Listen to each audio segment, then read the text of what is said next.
Manalig lang kayo at lahat ng inyong nararamdaman ay siguradong gagaling dahil sa aking dasal. Ako si Brother Lauro, isang sugo ng Diyos. At para sa mga nanonood dyan sa inyong mga bahay, maaari nyo na ilagay ang inyong mga tubig sa tapat ng screen. Basta kayo ay manalig at manalig ng buong puso, kayo ay gagaling.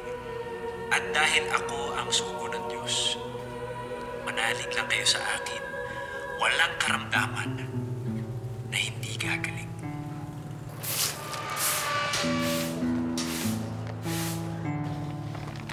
Ito na ako. Tin, nakabili na akong gamot mo.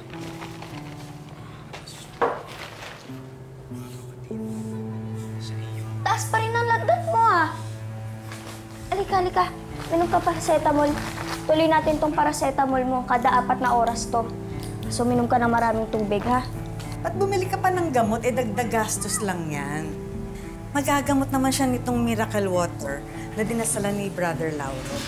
Nay, bakit ka ba paniwalang-paniwala dyan sa online himala na yan? Baka mas lalong lumala yung sakit ni Tintin. Kailangan pa rin niya ng gamot. Manalig ka lang. Oh, hindi mo pa nakakita yung malaanghel na mukha ni Brother Lauro. Hindi yan si Tatay Nay, ah. Alam ko naman yun yung dahilan kung bakit humaling ka dyan sa online na yan. Hindi, no. Simula nung nakikinig kasi ako at uma-attend ng mga pagtitipon niya, wala na akong nararamdaman. Anak, uminom ka. Tayo. Yan ang mga kagamot sa'yo.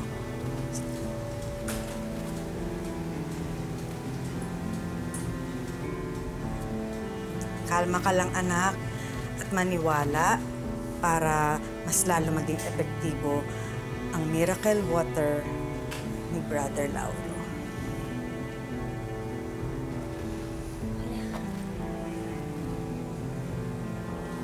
Tin, pag kaya mo na kumain, kainin mo yung mga prutas na dala ko, ha? Para lumakas yung resistensya mo.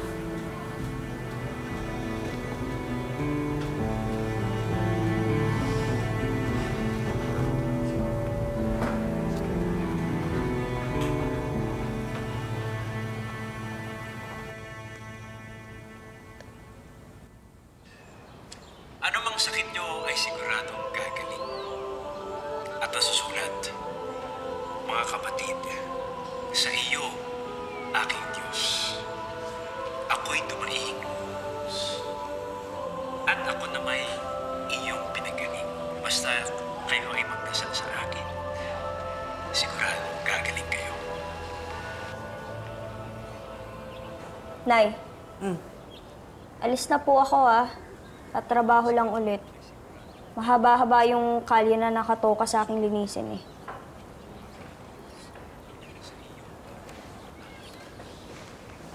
Anak, pwede ba akong humiram ng pera? Kasi madidelay yung bayad ni Aling Meli dun sa mga pinalabhan niya. Di ba, Nay? Kakabigay ko lang sa'yo ng pera nung nakaraan.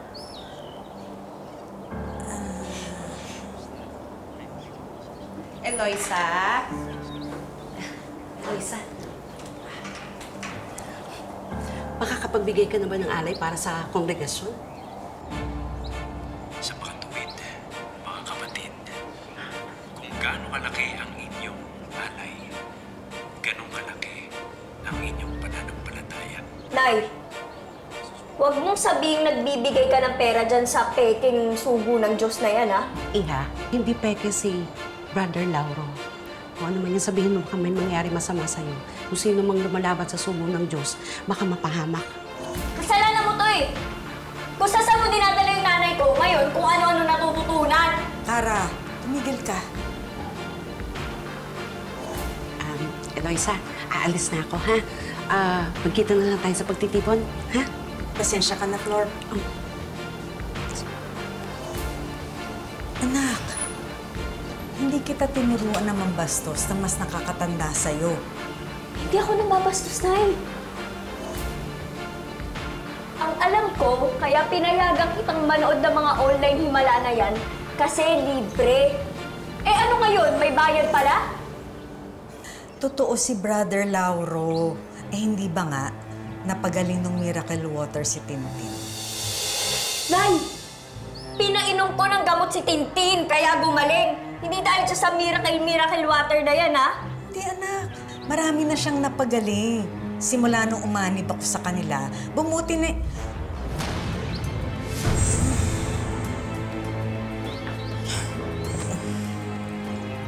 Sabi ko naman kasi, di ba, magpatingin na tayo sa doktor.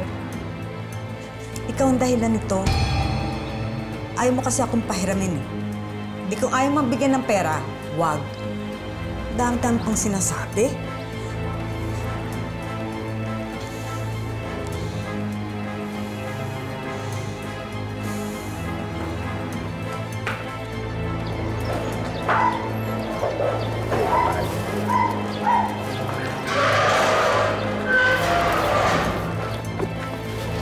O, Carla, okay lang ba kayo ng nanay mo? Kakausapin ko yung aling floor na yan, tsaka yung brother Lauro na yan.